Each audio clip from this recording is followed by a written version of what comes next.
Thousands of migrant workers leave the Philippines each day, and most of them are women who are at the front lines of public health in other countries. Gabriela BC demands adequate, direct, and long-term social protections for Filipino women and other workers now. No more Band-Aid solutions. We need real economic change now. We join the International League of People's Struggles in making these demands. First, guaranteed incomes and livelihood even under quarantine. Second, mass testing and treatment for all in the face of COVID-19. Third, no bailouts for big corporations, bailouts for working people. Fourth, social protections for workers, farmers, and other toiling masses. And lastly, respect for democratic and human rights. Long live international solidarity for public health. Moi, c'est Raphaël, je milite avec les Jeunes socialistes pour le pouvoir populaire. On est une organisation de jeunes travailleurs et d'étudiants qui luttent contre le capitalisme avec une approche basée sur le travail de masse. On est actif surtout à Montréal, mais aussi dans d'autres régions du Québec. Pendant la durée de la crise, on a milité dans différents secteurs. Comme vous l'avez remarqué, ça a été difficile autant pour les personnes qui ont conservé leur emploi que pour ceux et celles qui l'ont perdu. Les personnes qui travaillent encore, les employés des secteurs des services essentiels, souvent avaient des conditions de travail très difficiles même avant que la crise arrive. Donc la COVID-19 les a juste exacerbés, en plus que les employeurs ont souvent tardé à reconnaître le danger de la situation puis à prendre les mesures nécessaires. Donc on a fait un effort de sensibilisation sur les conditions de travail des employés des secteurs des services essentiels. De l'autre côté, pour les personnes qui ont perdu leur emploi, souvent ces personnes-là reçoivent une aide gouvernementale qui est beaucoup plus petite que les salaires donc disposaient avant, puis pourtant il y a encore les mêmes factures à payer, il y a encore le même loyer à payer, donc on a lutté pour l'annulation des loyers pendant la durée de la crise et pour le fait qu'il n'y ait aucune éviction qui soit faite suite à un loyer non payé pendant la durée de la crise.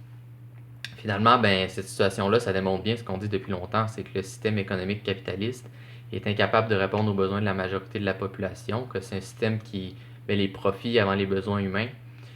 Puis une crise comme ça, on pouvait la voir venir. Il y avait une crise cyclique du capitalisme qui s'en venait, puis la COVID-19 l'a juste précipité. Donc il faut continuer de lutter pour créer un mouvement de masse, pour mettre en place un mode de production qui va être géré démocratiquement par les travailleurs et les travailleuses eux-mêmes, qui va placer le peuple avant les profits. Hi, my name is Sherilyn Montano. I'm a member of Center for Philippine Concerns based here in Montreal, Canada. We're a network of individuals from diverse backgrounds, and we support the Filipino people's movement for national democracy, which is part of the global struggle against imperialism. We collaborate with grassroots organizations in the Philippines that promote human rights and just peace. Since the lockdown started, we've been organizing webinars with activists as guest speakers in the Philippines to shed light on the situation on the ground. The response of President Duterte has been inadequate since the pandemic started. Their militaristic response has caused great suffering, especially among the poor. The government has failed to implement the necessary health and socioeconomic response to fight COVID-19. We at the Center for Philippine Concerns support the following calls of the Filipino people. Extend help to everyone in need. Second, free mass testing now.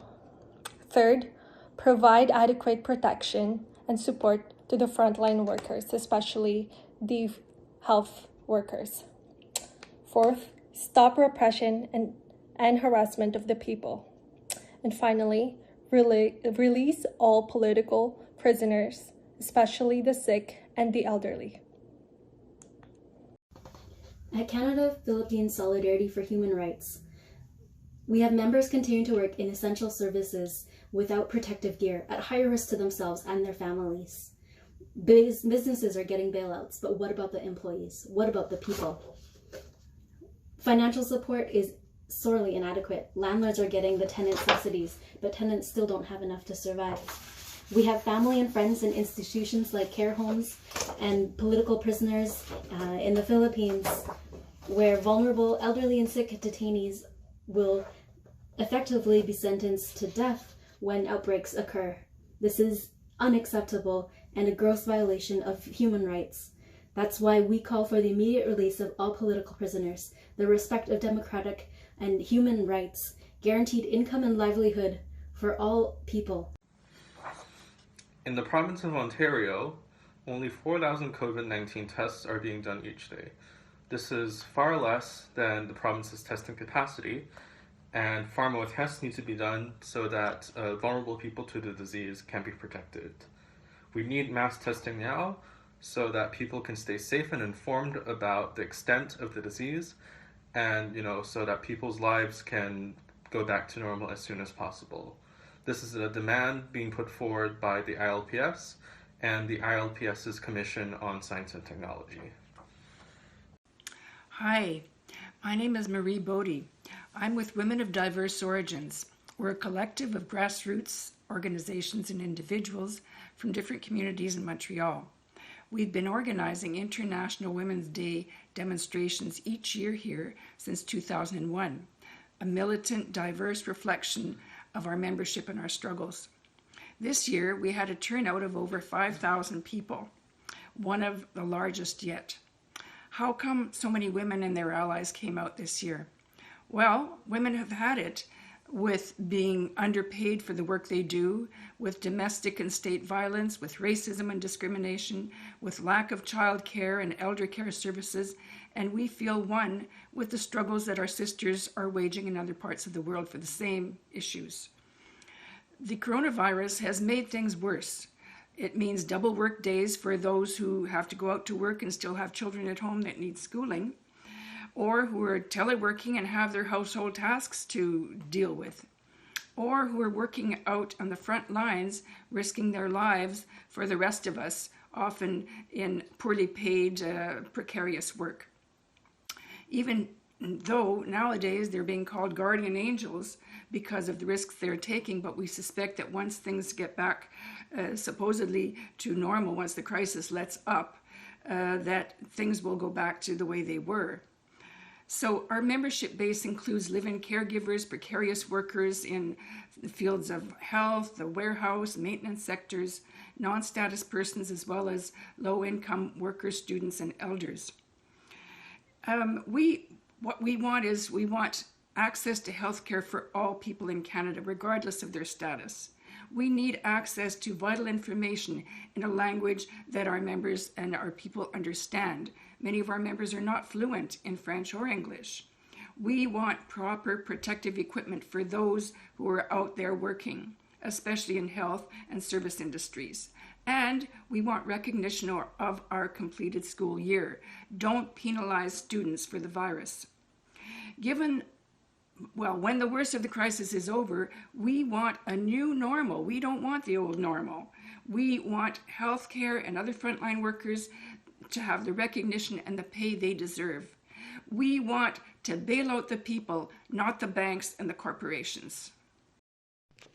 Hello, my name is Mustafa Hannawi, and I'm with the Immigrant Workers Center, a member organization of the International League of People Struggles, and this is for the International Day in solidarity with the struggles around COVID-19.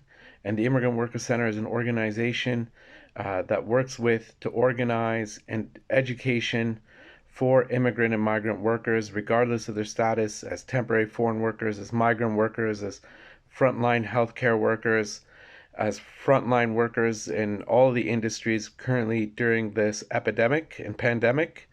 And the Immigrant Workers Center has been organizing to protect those already who are marginalized, invisibilized, who are working precarious jobs as domestic workers, as agricultural workers, as warehouse workers, through temp placement agencies, and most importantly, as undocumented migrants and refugee claimants.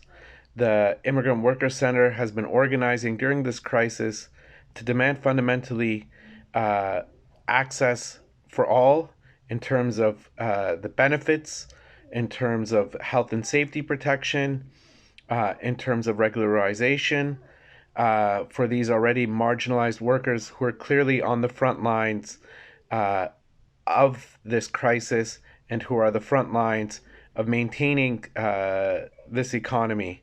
And so our call to action is to demand the Canadian government and the Quebec government to protect these workers, to demand full status, full access to healthcare, and that all workers, regardless of their status, be included in any emergency provisions to workers. As clearly as shown, these are the essential workers in our economy. And fundamentally, that the Canadian government has a responsibility to end the sanctions that are causing massive displacements, whether it be in Venezuela, Iran, Palestine, that the government, which is creating precarious migration abroad, is treating those same people through the structural exclusion here in Canada as well. So solidarity with all of those who are essential workers who are fighting on the front lines to save our lives and that of humanity. Hello everyone, my name is Armin and I am a member of the Filipino Women's Organization in Quebec, also known as PINAI. PINAI is a grassroots organization for migrant and immigrant Filipino women, and our mission is to empower women, particularly domestic workers and caregivers, to fight for their basic rights and welfare. The COVID-19 crisis has been particularly hard for domestic workers, caregivers, and their families. Many are temporary workers and have lost their jobs because of the crisis, while those who are asked to stay working fear for their health and safety. Some have lost their job before the crisis, are not eligible for the benefit program, and still waiting for financial assistance from the government.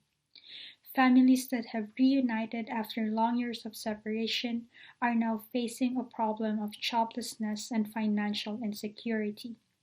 Undocumented migrants are still not eligible for emergency program nor employment insurance. We must keep in mind that these individuals are already in a very vulnerable position by having to face precarious labor conditions and very low wages. And this current crisis is placing them in a more vulnerable position. Hence, our call in PINAI is the protection, safety, livelihood, and social assistance for our migrant workers during these difficult times. By worker protection, we mean access to employment insurance, paid sick leaves, healthcare and benefits, and other protections regardless of their immigration status. We in PINAI are working hand in hand with other migrant organizations to push for these demands, and I hope that you join and support our call. Thank you, and long live the migrant workers across the globe. Salut, mon nom c'est Viviana Medina. Moi, je travaille dans un centre de défense des travailleurs et travailleuses immigrants, s'appelle Centre de travailleurs et travailleuses immigrants, situé à Montréal. Et pour l'instant, moi, mon mandat, c'est travailler et organiser les travailleurs et travailleuses agences de placement. Et aussi, je m'implique depuis quelques années aussi à la défense des droits des travailleurs et travailleuses et étrangères temporaires, la plupart qui viennent de Latino-Amérique et sont des travailleurs agricoles et avicoles. Depuis quelques années, on a formé un comité des femmes. C'est un comité où est-ce que la plupart des femmes sont sans statut. Alors, bien sûr, la vie et tout autour d'elles sont vraiment précaires, le travail, sa vie, sa santé. Alors, nous avons des revendications très précises parce qu'ils n'ont pas couvert, ils n'ont pas l'accès à la santé. La plupart y a perdu son travail. Alors, c'est-à-dire que le revenu est arrêté, ils n'ont pas vraiment aucune protection à ce niveau-là. Alors, on se bat pour, au niveau, avec des autres organisations à travers le Canada, on se bat pour que les personnes sans papier puissent avoir un revenu, que le gouvernement fédéral implémente une façon, un programme pour de protection au niveau économique pour toutes les personnes, toutes les personnes sans papier. à travers le Canada.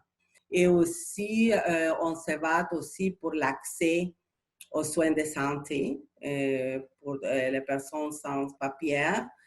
Mais il y a une partie des travailleurs sans papier qui sont maintenant dans la première ligne de travail, c'est-à-dire qui font la job de travail essentiel.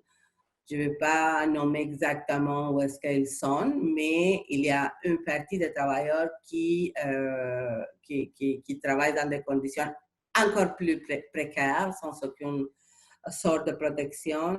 Alors, c'est pour ça qu'on revendique la régularisation pour que tout le monde puisse travailler en sécurité et bien sûr les revenus au niveau économique, l'accès aux soins de santé et l'arrêt de détention et déportation.